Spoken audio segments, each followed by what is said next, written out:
We have got to get these guys in the appropriate weight class. Commission. With boxing, I'm very worried about the fight. I look at the matches. I do all these things because you have an A side and a B side. But the weight cutting is really damaging, and we don't know what these effects are going to be long term for our athletes. So I'm pleased to work for the group that has implemented this plan.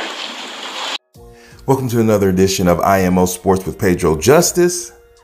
I want to talk to you about an issue that people know about in boxing, but they don't make it a big deal. But a lot of fans complain, and sometimes boxers complain on the low about boxers coming in too heavy on the night of the fight. So for instance, let's say you're fighting at 147 and then you come in the fight at 170. And now if the other boxer has been disciplined and they only gain maybe 10 pounds, then they're 157 and you're 170 on the night of the fight. So people are looking at it saying you have a weight advantage over this person because you cut so much weight. And then when you rehydrate it, you were way over the limit. And so I think that the Association of Boxing Commissions has finally heard your cries, and they're looking to implement some new regulations in January 2019. Basically, what's going to happen is for a title fight or any fight, you can't be more than 10% of the weight that is on the contract. So if you agree to fight at 147, you can't be more than 161.7 pounds on the second day weigh-in. So first off, you have to first make the 147 limit on that Friday or Saturday on the day of the weigh-in. And then on the second day weigh-in, you can't be more than 10% heavier than the weight that is on the contract that you both agreed to. If you don't make the weight and you're the champion and it's a title fight, guess what? You get stripped of your title. If you're the challenger, you get stripped of your opportunity to win the title.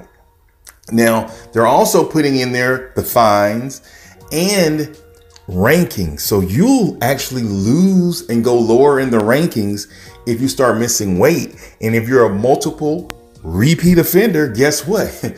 You may be out of the rankings completely, and you may not be able to get a title shot for a full year. Man, that's crazy. So I don't know how this is going to impact your favorite boxers. If they're not making the weight the right way, and then that second day weigh-in, they're way over when they rehydrate, guess what? They may be in for a rude awakening because people have been complaining about these massive weight cuts. So if you're not close to where your weight limit is, and then you lose a lot of weight and then you rehydrate, you're going to be way heavier than 10%. And so it has health implications. The commission wants to make sure that you're not hurting yourself, and also you're not gaining an advantage over the other boxer who was more disciplined with their weight.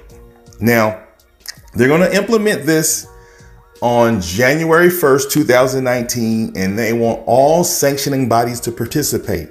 My thing is, on the second day weigh-in, what time will they do that weigh-in? That's critical because if it's early in the morning, it does give them all day to gain back some weight. But if they do it like midday or 2 p.m., that could make it not advantageous for them to regain that weight. So if you were sloppy with cutting your weight, you may be in trouble. And so what it's going to do is make these trainers and nutritionists, they're going to really have to be on their A game to try to get around this. And but here's my thing. If you make the weight and you make the second day weight, I can't complain. I'm not going to complain. But like they gave examples like Danny Jacobs, they said that when he fought Triple G, he lost his opportunity for the IBF title to be on the line, and that he came in at like 190, which is crazy.